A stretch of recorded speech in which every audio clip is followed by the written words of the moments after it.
Olá, pessoal! O meu nome é Laura e eu espero que vocês estejam bem assistindo esse vídeo.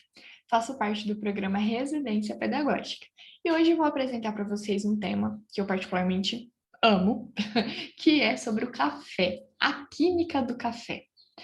O café é uma bebida um pouco complicada, né?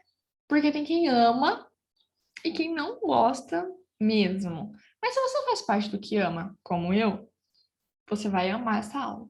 Se você não faz parte, não tem problema, você também vai gostar. Eu tenho certeza que você conhece alguém que também gosta muito de café. E aí, para começarmos o nosso estudo, vamos dar uma breve introdução histórica. Eu acho muito interessante essa contextualização com a história do café, né? O café, no caso desse assunto. Porque nos faz entender melhor o contexto histórico que ele estava inserido, né? Em que momento da história o café se tornou o protagonista. Ainda mais aqui no Brasil, que durante muitos anos o café foi o protagonista, né? Então, durante alguns séculos, a economia do Brasil girou em torno do café. A primeira mudinha de café foi trazida no país e plantada por volta de 1727, lá no estado do Pará. E aí o seu cultivo começou e deu muito certo. O solo brasileiro é muito propício para o cultivo de café. Muito embora a maioria das fazendas cafeeiras do país se centralize no estado, na região do Sudeste e Centro-Oeste, há plantações de café no país todo. Essas plantações de café, majoritariamente, eram nessas regiões do Sudeste, Centro-Oeste, por conta do porto, né? O Porto de Santos foi um porto responsável por inúmeras exportações do café brasileiro para outros países, para a Europa, para os Estados Unidos, né? Porque esses países, o consumo do café estava se tornando cada vez mais frequente. E aqui no Brasil também não foi diferente, né, gente? Todo mundo gostava de um cafezinho, bem fresquinho.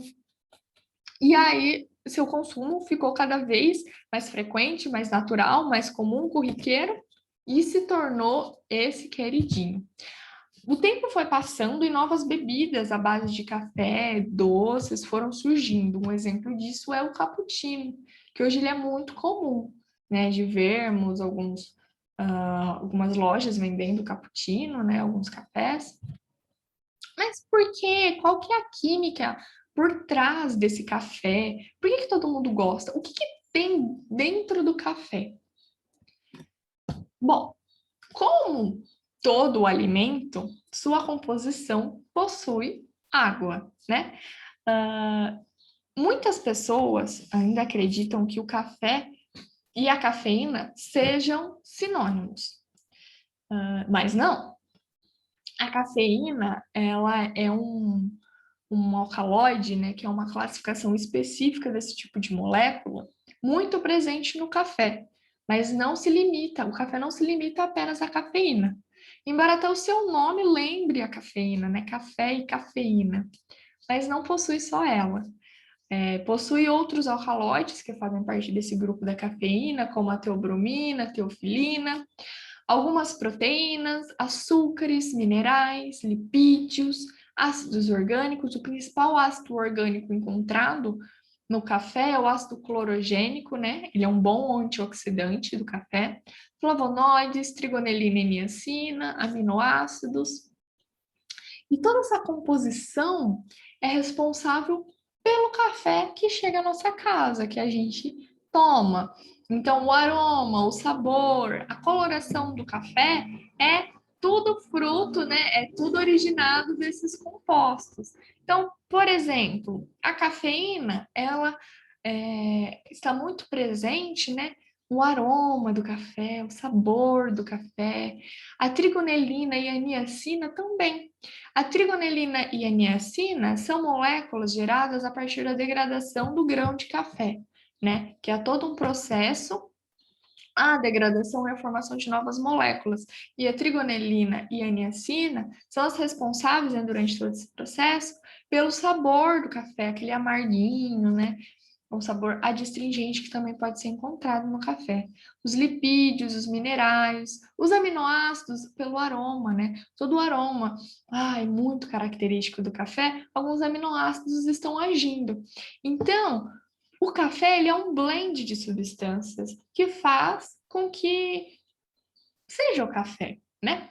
Alguns cafés, algumas espécies, né, de cafés possuem uma composição um pouco mais branda, mas aí varia de espécie para espécie.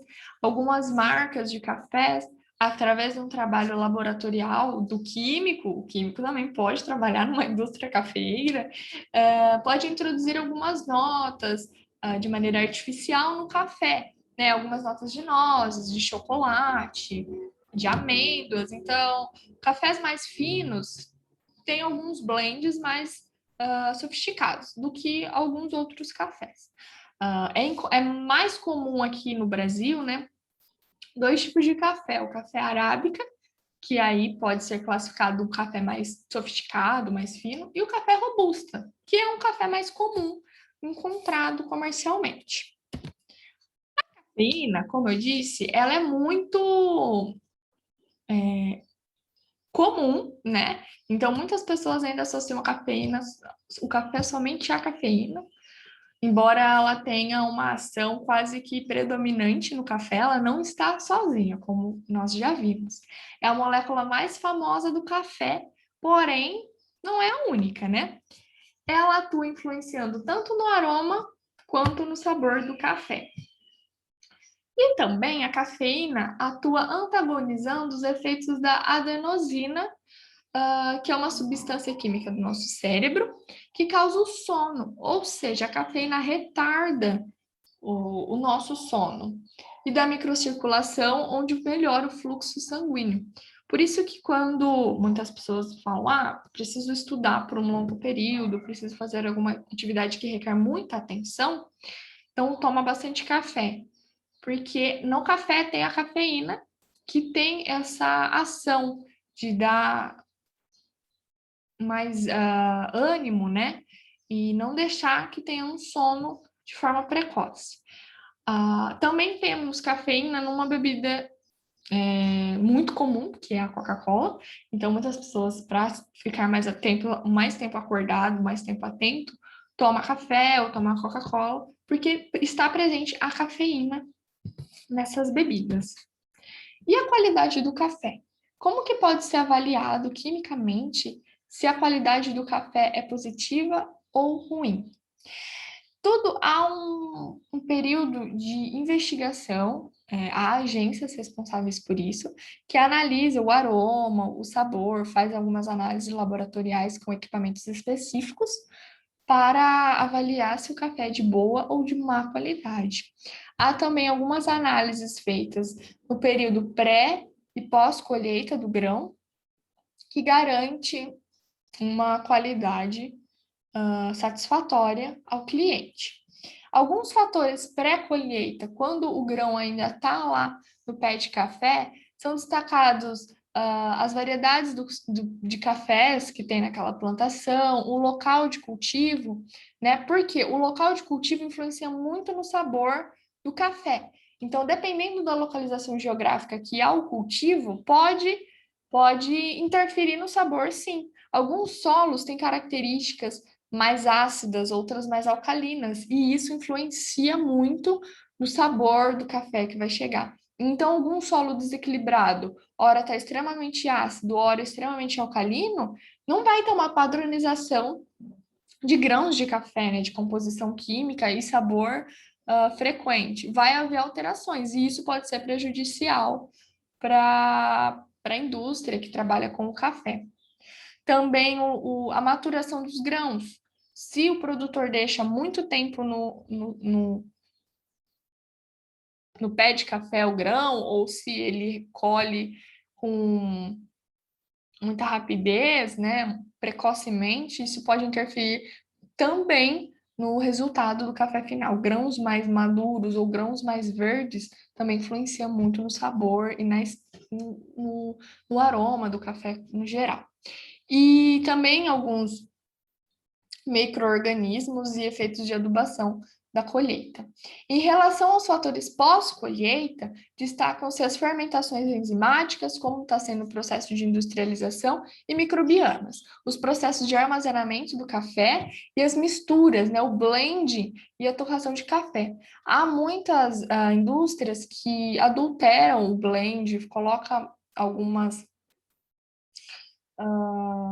substâncias que não estariam ali de forma natural e, em alguns casos, de maneira ruim, né?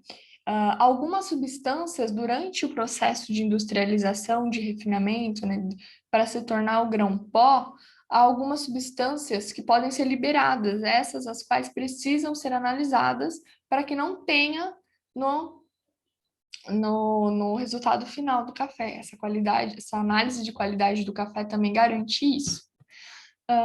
E é isso, espero que vocês tenham gostado da nossa breve introdução sobre a química do café. Há tanta coisa que sabemos e que ainda não sabemos. Por exemplo, alguns estudos querendo entender mais sobre o aroma do café, sobre o sabor característico, né, as influências a mais de alguns outros compostos que a gente ainda não conhece. E esse é o trabalho da ciência, descobrir cada vez mais coisas novas, inovadoras e que tragam bem-estar social, tanto à natureza quanto aos seres vivos, humanos no geral. É isso. Obrigada.